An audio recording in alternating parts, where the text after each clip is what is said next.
Ship conversions. A thing that has been ongoing for just about as long as warships have been a thing.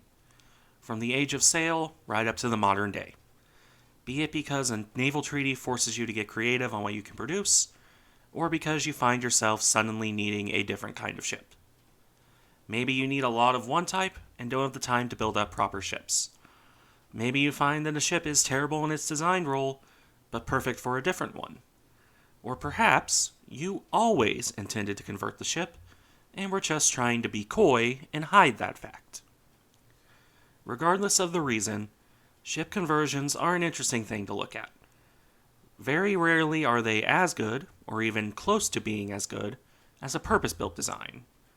When you convert a ship to a new role, you really have to accept there will be certain inefficiencies involved. Something built for its role will always be better at that role than something hammered into a vaguely similar shape. This being said, it is something that goes very far back. Not quite to the dawn of naval battles, insofar as biremes or triremes and such were purpose-built warships. But when you get to the Age of Sail, the first cannon-armed warships were actually most likely converted merchantmen. The Spanish galleon, for some time the most powerful ship around, was as much a merchant ship as it was a warship. Even when you start getting into purpose-built warships, you would still see merchants being drafted into navies when there was a need to beef up numbers quickly, or just to fill auxiliary roles. And for a more direct conversion, you also have the raze. In simplest terms, this is taking a large ship and cutting it down by a deck or so, producing a faster and more agile ship than what you began with.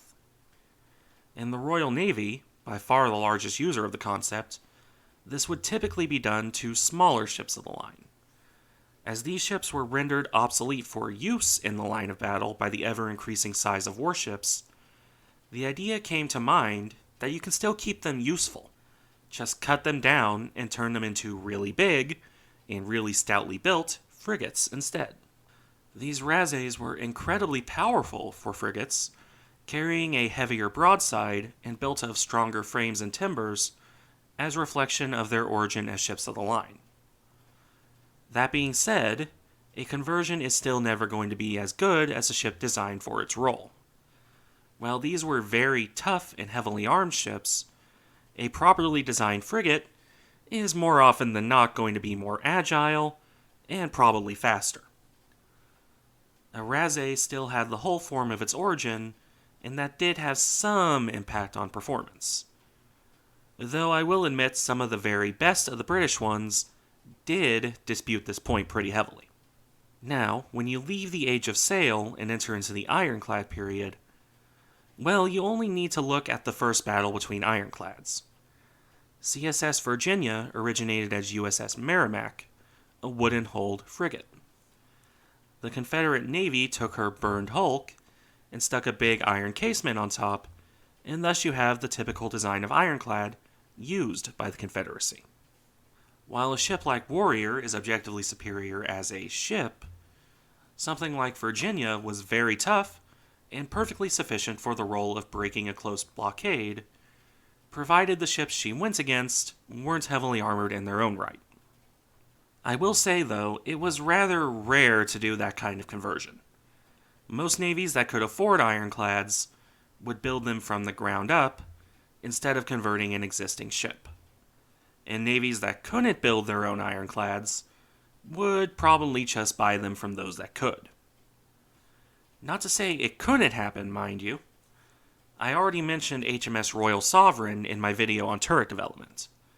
There you saw a traditional ship of the line, if a very big one, cut way down and slapped with turrets to create a test ship abomination.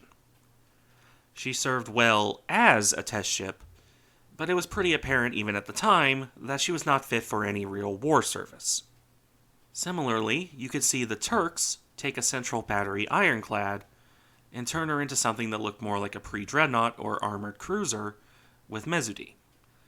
Too bad she never got her main battery, so we don't know exactly how effective she would have been. All that aside, though, I'm sure most people are here for the Great War and beyond, when you get the big, flashy carrier conversions and the like.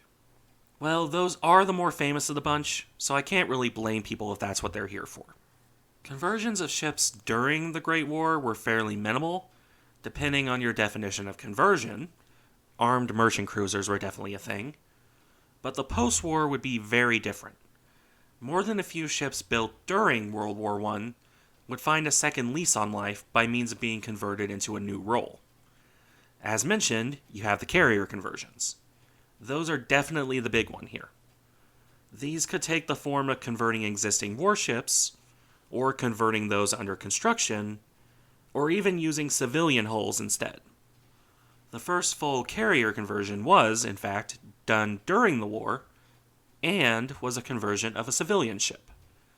HMS Argus was built on the hull of a passenger liner. This resulted in a relatively small and slow carrier that, nonetheless, served well as a test and training ship. It would be remiss of me to not mention, before we look at other cases of such a conversion, that there is a really big issue with doing this, though. A passenger liner is not built like a warship. While fitted with watertight compartments and the like, this is not a ship designed with armor plate or to take gunfire or bombs. Had Argus ever been hit by concentrated enemy fire, she would have had real issues here. Moreover, slapping armor on the sides is both a stopgap at best, and one that really wouldn't work well. The frames of the ship herself aren't designed to carry heavy armor of any kind, and this is common to any attempt to take a passenger liner and make it into a warship, even a ship that didn't need heavy armor like a carrier. The next major carrier conversions, however, were better off in this regard. These are the Battlecruiser conversions, and I suppose the two battleship conversions too.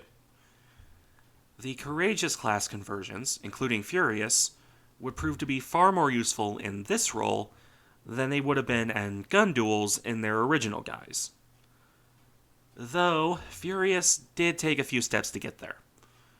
In fact, the progression of HMS Furious is an excellent example, for those interested, in the development of aircraft carriers, moving from a bow-mounted flight deck with her big gun on the stern to a bow and stern deck with the superstructure in the middle.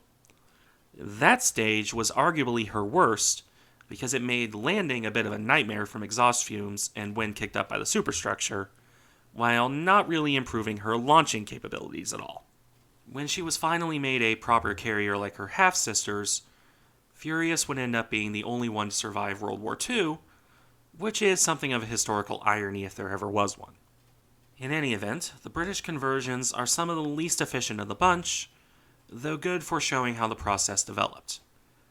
These ships were built up with more than one flight deck, showing the initial stumbling steps of carrier design.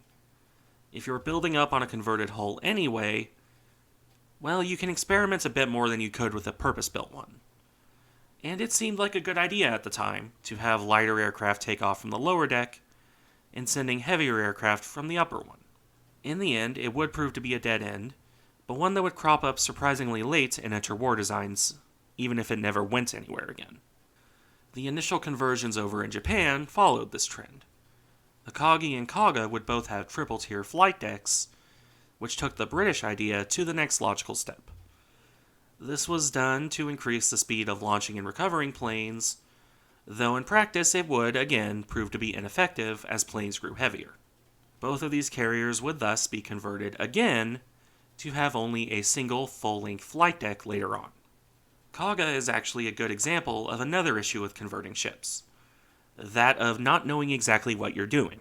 She had consistent issues with the exhaust fumes from her power plant. The Japanese couldn't quite figure out how to do this properly, resulting in Kaga having her fumes first diverted in a massive pair of stacks along her side, and then, later on, still directed down instead of up when she was converted again. While the later change was not terrible, her initial design was certainly questionable. It did nothing to really solve the issue of hot gases interfering with landing operations, while causing real issues with cooking the crew, who were unfortunate enough to berth near the quote-unquote funnels. Kaga would never quite shake the reputation of being a space heater, really. Though, as I said, that's part and parcel with conversions, because oftentimes they're experimental, and you're not quite sure exactly what you're doing yet when you convert something. In this regard, the other battleship conversion, HMS Eagle, would also show this problem, namely in the fact that her design had some inefficiencies. She was slow, short, and her aviation fuel storage was suboptimal. All of these came from her nature as a conversion of a small and relatively slow battleship. Converting a battleship to a carrier in those days was less ideal than converting a battlecruiser. True enough that a battleship was better protected, but that mattered little for a carrier. The lack of speed and the shorter hulls would result in ships that were less good at the job of a carrier. Though, battleship conversions aren't necessarily a bad thing. The later conversion of Shinano had the potential to be a very good carrier, had the Japanese built her as a proper carrier instead of some weird depot ship / carrier. As for HMS Eagle, as heavier planes required a greater headwind, a slow ship like Eagle just couldn't manage as well. That the British insisted on loading her up with 6-inch guns and a fire director tripod are further examples of the weirdness of early conversions, which is admittedly not at all limited to the British or Japanese. While I stand by the Lexingtons, and Saratoga in particular, as being underappreciated in comparison to something like Enterprise, I will admit they weren't perfect in their own right. The best of the carrier conversions in the interwar period, certainly, by quite a lot, but not perfect. The Lexingtons had a relatively fine hull form, and that meant for all their size, they had cramped hangars. They lacked the open hangars of American purpose-built designs too, which further limited them in this regard. And there were also the 8-inch guns, which could only kinda sorta work if you fired them over the deck, because there was a real risk of either damaging the flight deck or damaging any unfortunate planes happening to be below them.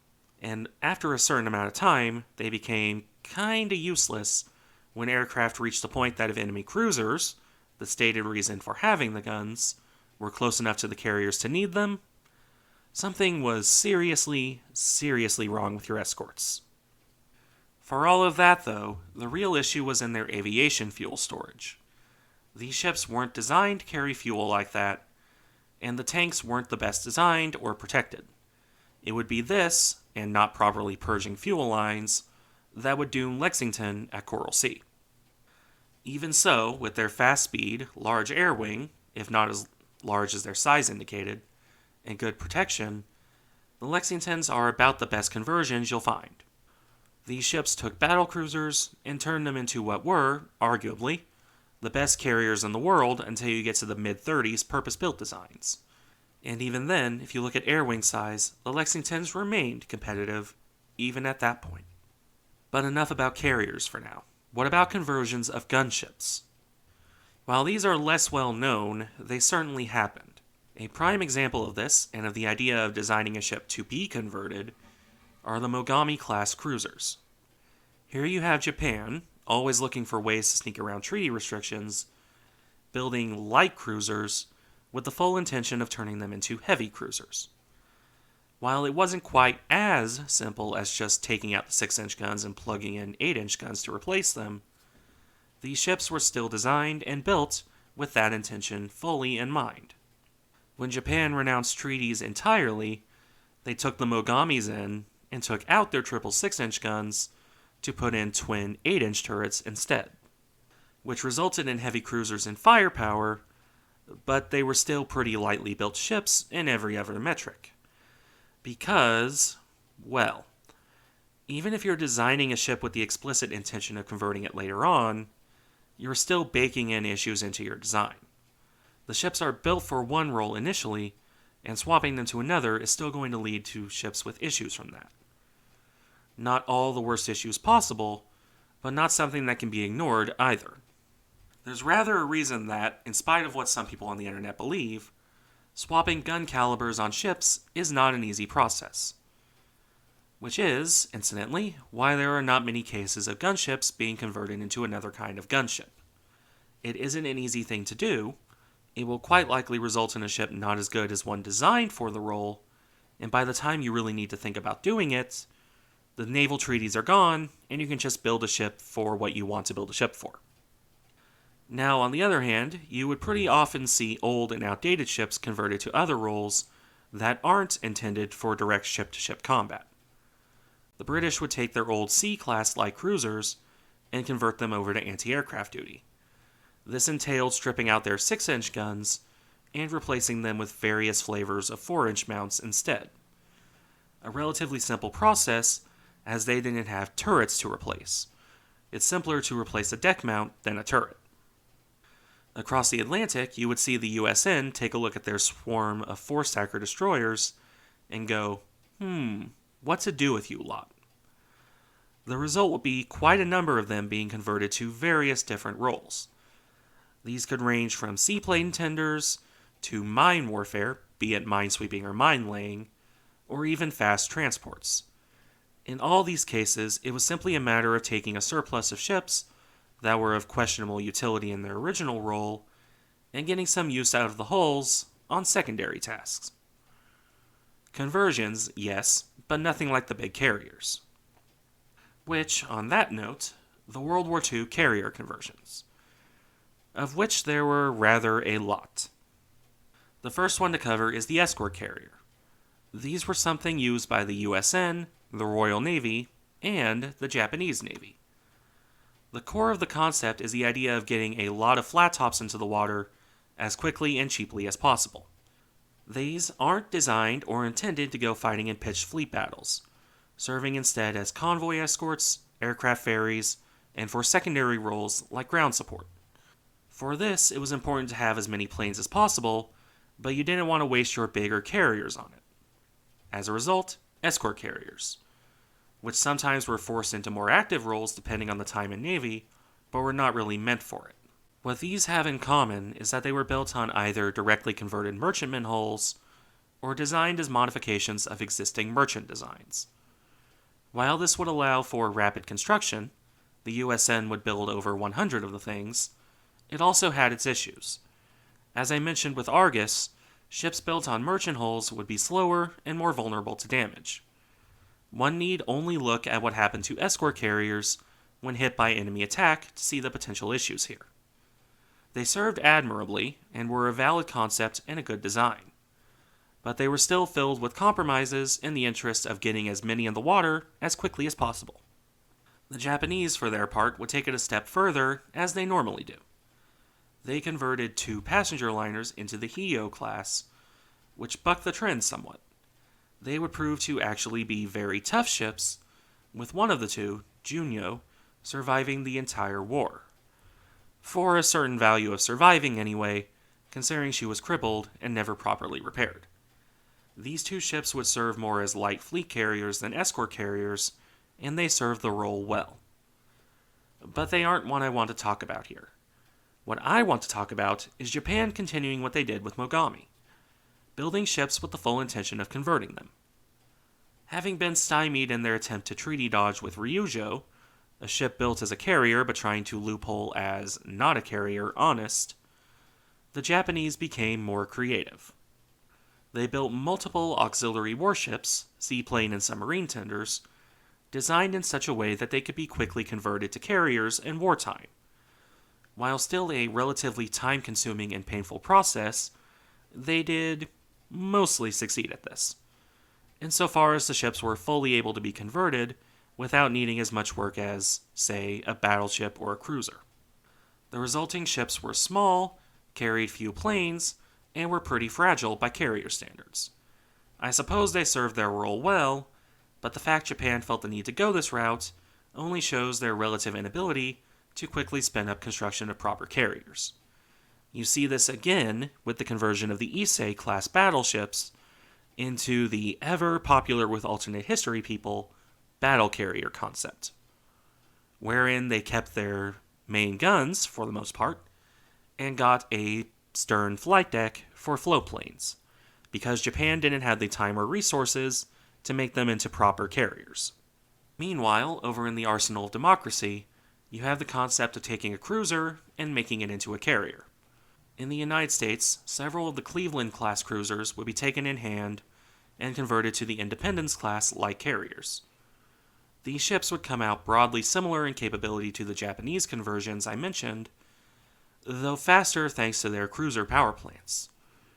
Built largely because of President Roosevelt pushing for them, and then a sudden need for any flight decks the Navy could quickly get, they were decent at what they needed to be. Many of the same issues with fragility were present here, but simply because the ships couldn't fit protection on their small size, at least proper protection. What sets these apart, though, is that unlike the Japanese building tenders with the express intention to convert them in wartime, the Americans just took cruisers off the stocks and slapped carrier facilities on them. That is the power of American industry in World War II. After World War II, ship conversions have largely petered off. It still happened during the Cold War, of course. Early missile cruisers were built on the hulls of World War II gun cruisers. Garibaldi, for example, I already have a video on.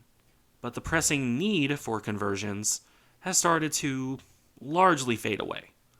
Ships can be more easily built to be multi-role from the ground up, and you have less reason to convert a ship to an entirely new role. When it still happens, it is often to squeeze more life out of an existing design, as you no longer need it for the original role. Something more akin to the conversion of the four-stackers than the Lexingtons. Perhaps the best example here are the Ohio-class submarines, converted into cruise missile boats as the USN no longer needs them for their original SSBN role.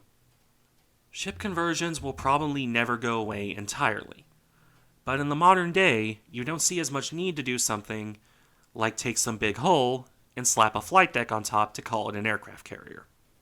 Thank you for watching. Remember to like, comment, and subscribe if you enjoy the content, and I'll see you in the next one.